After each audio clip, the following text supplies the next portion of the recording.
Assalamualaikum warahmatullahi wabarakatuh. Apa kabar semuanya? Semoga dalam kondisi sehat walafiat. Nah, malam ini kita ketemu lagi dalam mata kuliah metode penelitian setelah UTS. Nah, malam ini akan saya ajarkan secara langsung bagaimana cara mencari paten dan mencari jurnal yang mudah. Sebelumnya saya share screen dulu.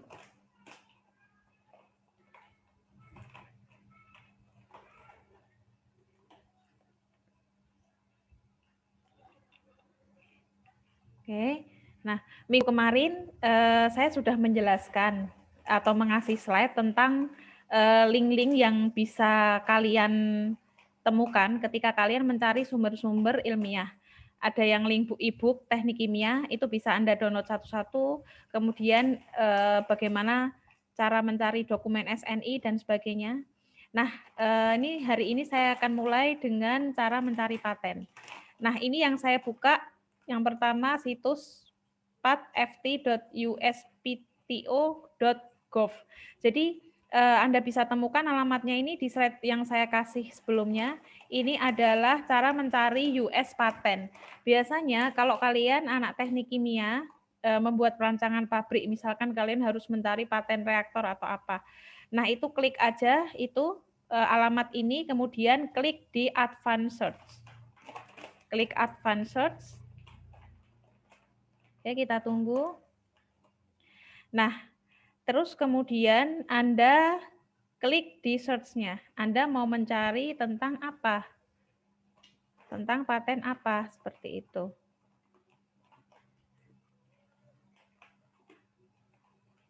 Oh, ini sekarang sudah enggak ini berfungsi. Biasanya di situ sebentar. Kalau lagi enggak berfungsi seperti ini, oke, Anda langsung nyari aja tentang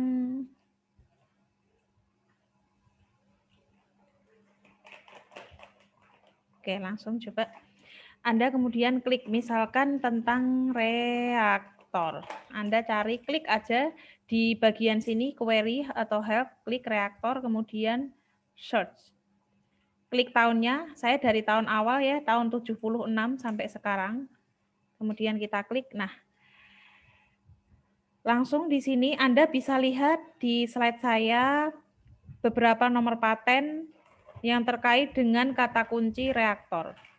Oke, misalkan Anda di sini bisa Anda melihat, misalkan, wah, oke, saya akan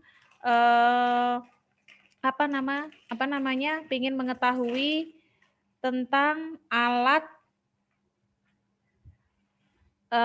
mikrobial fuel cell. Oke, klik di sini alatnya, kemudian klik linknya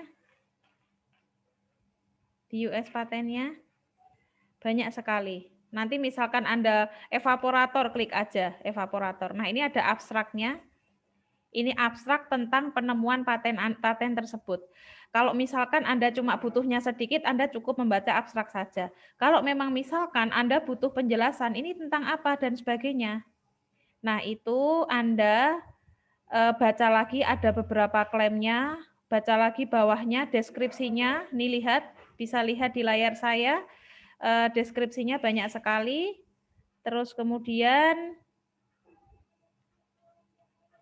nih lihat, banyak sekali. Bisa nggak Bu pakai bahasa Indonesia? Bisa, Anda terjemahkan sendiri. Jadi memang setiap mahasiswa itu wajib bisa berbahasa Inggris, karena kalau Anda mau mencari paten, memang berbahasa Inggris. Ini paten US atau US paten. Oke, kemudian yang kedua, saya dapat pelatihan ini ketika saya mengikuti penyusunan draft paten dari Kemenristek Dikti. Nah, yang kedua ini, alamat yang kedua, sebentar nih, komputer saya agak lama. Space.net. Jadi https://worldwide.spacenet.com. Ini paten Eropa. Ini paten Eropa. Nah, terus ini ya, nanti Anda akan amazing. Di paten Eropa ini banyak terdapat paten-paten yang sangat sederhana. Oke, saya ingin mencontohkan Anda. Saya mau mencari paten dengan kata kunci tempe. Tempe itu yang menemukan siapa? Warga Indonesia. Tapi yang terdaftar paten tempe itu yang mempunyai pemegang patennya di Jepang, terdaftar patennya di paten Eropa sama paten Jepang. Nggak percaya? Kita search. Oke, bukan tempe ya. Kalau di sana tempeh. Gitu. Oke, kita klik. Oh, lihat. Ini ya, yang pertama household solid wood multifunctional tempe fermentation box.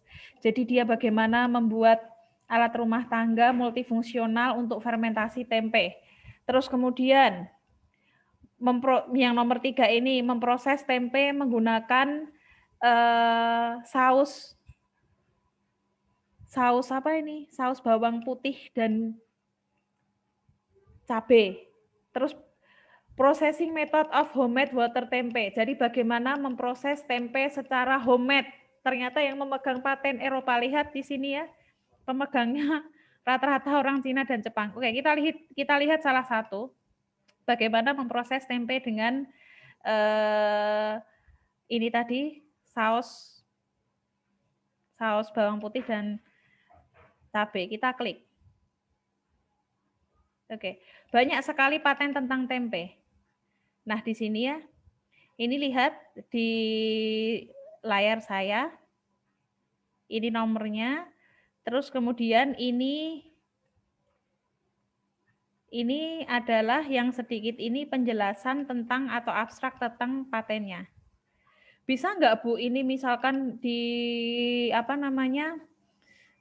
dilihat secara banyak penjelasannya? Bisa. Nah, Anda nanti klik bahasa aslinya. Ini karena yang memiliki ini kalau nggak salah namanya ini orang Suzhou Teknologi, orang Cina nih yang punya patennya nih. Didaftarkan di paten Eropa, tapi inventornya orang Cina.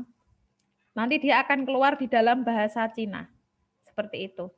Nah, nanti gimana Bu kalau keluarnya bahasa Cina? Apakah nanti bisa di bahasa Inggris kan? Bisa, di bahasa Indonesia kan bisa nggak?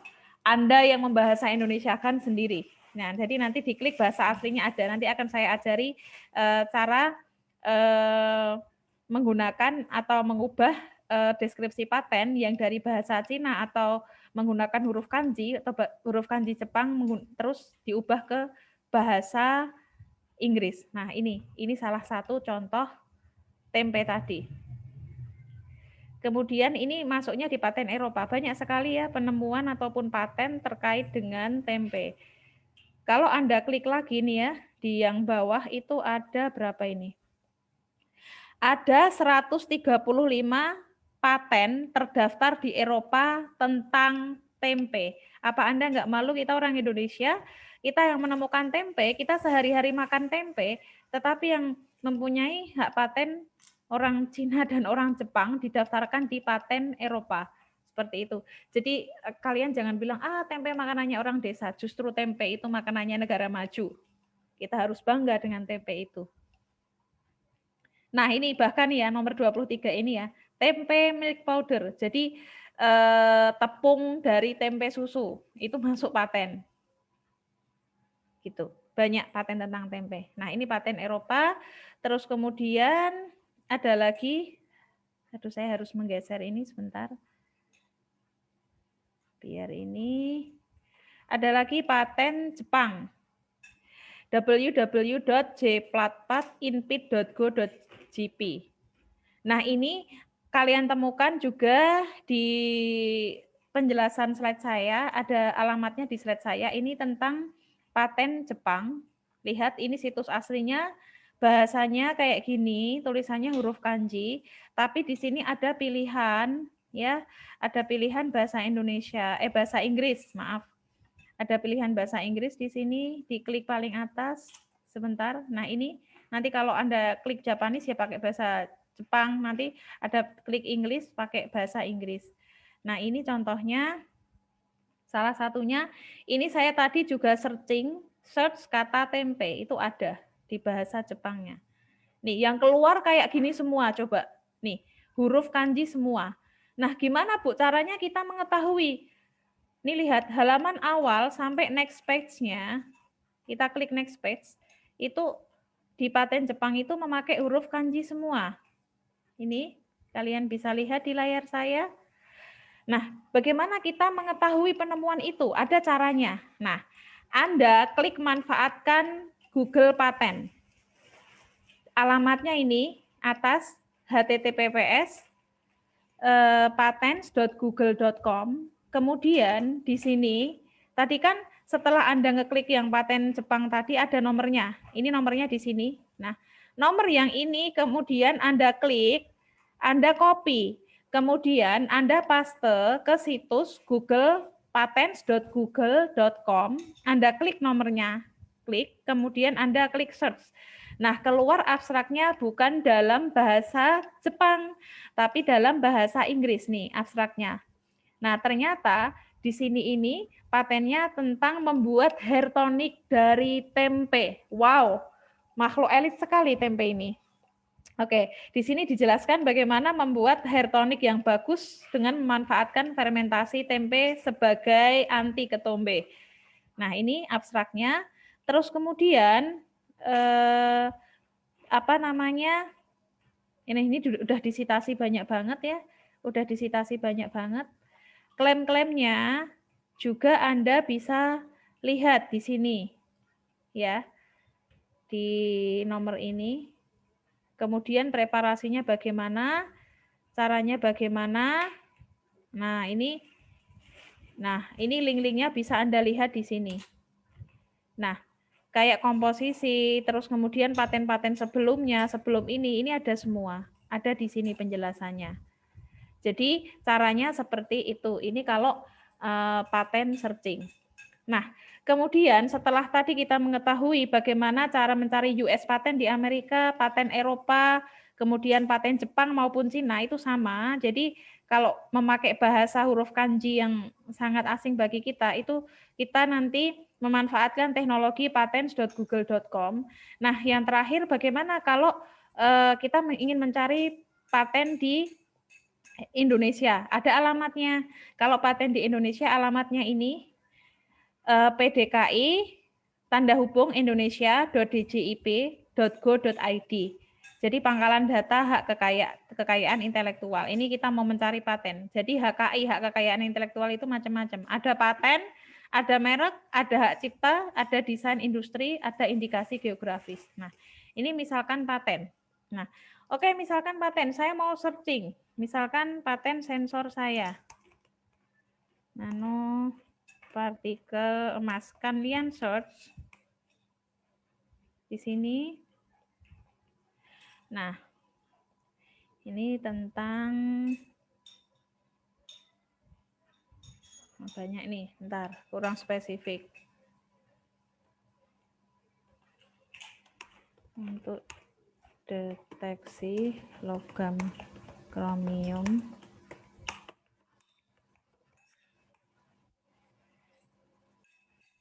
Oke. Nah, ini saya dalam proses. Ini paten saya. Jadi dalam proses dalam proses keluarnya sertifikat atau granted. Jadi ngurus paten itu lama, sekitar 3 tahun, karena tahapannya banyak.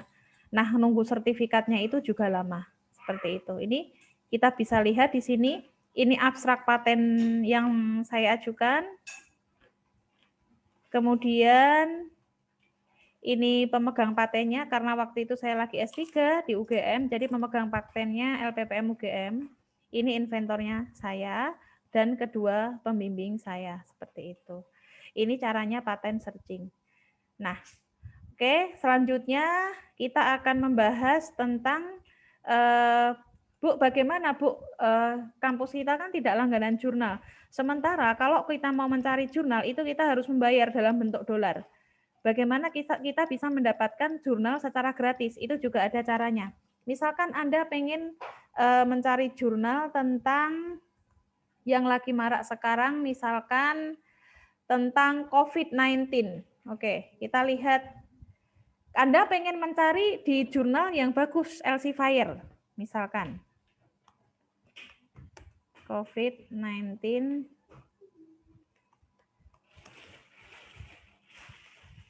Oke. Elsevier. Nanti akan saya tunjukkan kalau itu membayar, Anda bisa download tanpa membayar. Caranya bagaimana? Kayak gitu. Oke, klik di sini. Ini misalkan alamat Elsevier-nya.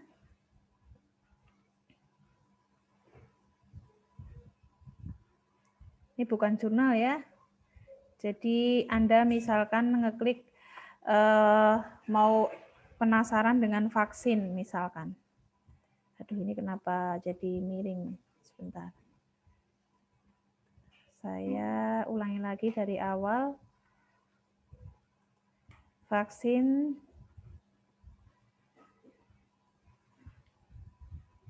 agak lemot ini. Sebentar, harap bersabar. Oke. COVID-19 vaksin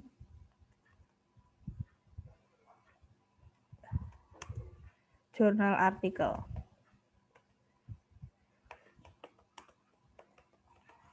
Anda pengen tentang dari Elsevier, klik. Atau bisa juga Anda langsung ke alamat Elsevier-nya. Bisa. Oke, misalkan klik ini.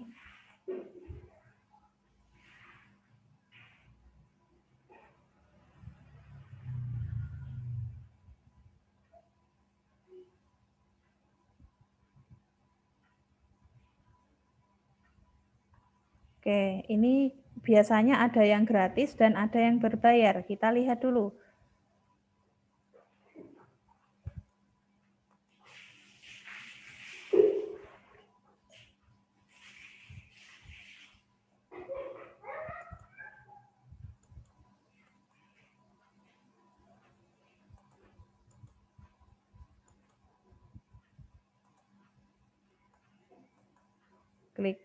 Kita klik ini.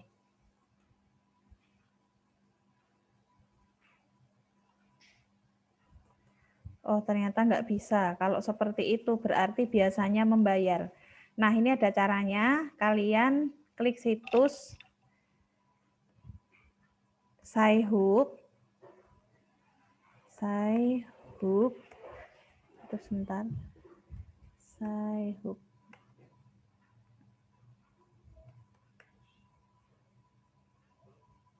Sci-Hub.se. www.sci-hub.se. Dulunya alamatnya ini ganti-ganti. Jadi Sci-Hub itu lembaga nirlaba atau sukarelawan dari Rusia, dibiayai secara donasi oleh para peneliti. Itu digunakan untuk mendownload jurnal bagi jurnal-jurnal yang berbayar, sehingga para peneliti yang nggak mempunyai uang ataupun kampus yang tidak ada support pendanaan untuk langganan jurnal internasional itu bisa memanfaatkan ini. Nah, misalkan ini tadi ternyata nggak bisa di-download. Nah, itu bisa dibuka pakai sci-hub.se. Nah, ini caranya gimana? Anda ketika ngeklik jurnal yang Anda tuju, ada yang namanya nomor DOI. Ini, nomor DOI itu nomor indeks jurnal. Klik link DOI-nya. Anda kemudian copy. Kemudian Anda pastekan di sci-hub.se. Anda pastekan di sini, kemudian klik open. Oke. Nanti dia akan terbuka. Perhatikan slide saya. Nah, ini ada orang dada. Jadi ini pengurusnya Sci-Hub di sana. Nah, Anda klik. Tunggu. Nah, lihat. Anda bisa lihat di layar saya bahwasanya yang Anda seharusnya membayar $32 tadi, itu di sini Anda bisa ngeklik nih, ngeklik review dari jurnal Elsevier yang berbayar tersebut. Ini terbit tahun 2020 ini di bulan Oktober. Nah, Anda lihat di layar saya, Anda bisa mengakses jurnal Elsevier yang berbayar tersebut dengan gratis dengan memanfaatkan sci-hub.se. Nah, jadi nggak ada alasan, susah Bu nyari jurnal, susah Bu nyari jurnal. Zaman sekarang Anda masih bilang susah, saya gites Anda. Jadi setelah itu baru Anda klik save page as atau Anda bisa download jurnal tersebut. Oke, saya harap Anda mulai mengerti dan mulai belajar memanfaatkan